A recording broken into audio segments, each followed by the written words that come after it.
ஹரஹர சங்கர ஜெய் ஜெய் சங்கர. ஒரு சமயம் சென்னை சமஸ்கிருத கல்லூரியில் பெரியவா முகாமிட்டிருந்தார்.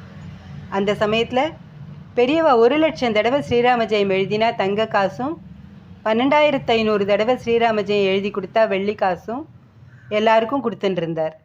ஒரு சின்ன பொண்ணு 12,500 தடவை ஸ்ரீராம ஜெயம் எழுதியிருக்கேன்னு சொல்லி ஒரு நோட்டை கொடுத்துட்டு எனக்கு வெள்ளி காசு கொடுங்கோன்னு கேட்டா. பெரியவா சந்தோஷமாக அந்த பொண்ணுக்கிட்டேருந்து நோட்டை வாங்கிட்டு ஒரு வெள்ளி காசு கொடுத்து அனுப்பினார். கொஞ்ச நேரத்துலேயே அந்த பொண்ணு அழுதுண்டே வந்து பெரியவா கிட்ட நின்னா. நீங்கள் கொடுத்த வெள்ளி காசை நான் எங்கேயோ தொலைச்சிட்டேன்னு சொல்லி அழுதா. நீ எத்தனை தடவை ஸ்ரீராம ஜெயம் எழுதியிருந்தேன்னு பெரியவா கேட்குறார். அந்த பொண்ணு 8,500 தடவை எழுதினேன்னு சொன்னான். அப்புறம் ஏன் 12,500 தடவை எழுதியிருக்கேன்னு சொல்லி வெள்ளி காசு கேட்டேன்னு கேட்குறார். அந்த பொண்ணு நான் பொய் சொன்னேன்னு சொன்னான். அது தப்பு இல்லையா, அப்படி செய்யலாமான்னு அந்த பொண்ணுக்கிட்ட கேட்டுட்டு அங்கே இருந்த பக்தர்கள்கிட்ட இந்த பொண்ணு தெரியாமல் 12,500 ராமநாமம் எழுதுறதுக்கு பதிலாக 8,500 ராமநாமம் தான் எழுதியிருக்கா.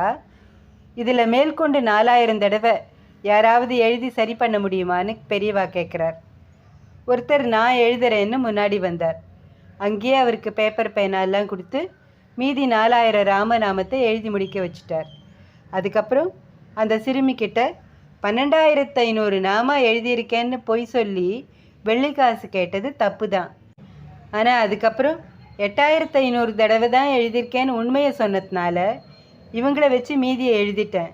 அந்த உண்மைக்கு பரிசா உனக்கு வெள்ளி காசுக்கு பதில் தங்க காசே தரேன்னு சொல்லி அந்த பொண்ணுக்கு தங்க காசு கொடுத்து அனுப்பினார் பெரியவா. அந்த சிறுமிக்கும் நமக்கும் பெருசாக ஒன்றும் வித்தியாசம் இல்லை.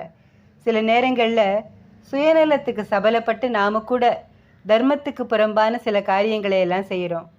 அதுக்கப்புறம் நாம் செஞ்சது தப்புன்னு அதுக்காக வருத்தப்படுறோம். கடவுள்கிட்டையும் மன்னிப்பு கேட்குறோம். கடவுள் மன்னிப்பாரா? நிச்சயம் மன்னிப்பார். எப்போ தெரியுமா? அந்த சிறுமியை மாதிரி நாம் செஞ்சது தப்புன்னு மனப்பூர்வமாக உணர்ந்து மன்னிப்பு கேட்டால் நம்மளை மன்னிப்பார். அதே சமயம் அந்த சிறுமிக்கு வெள்ளிக்கு பதில் தங்க காசு கிடைச்சா மாதிரி நாம் செஞ்ச தவறுகளுக்கும் மன்னிப்பு கிடைக்கும். அதே சமயம் ஆசீர்வாதமும் கிடைக்கும். ஹரஹர சங்கர ஜெய் ஜெய் சங்கர. காஞ்சி சங்கர காமகோட்டி சங்கர.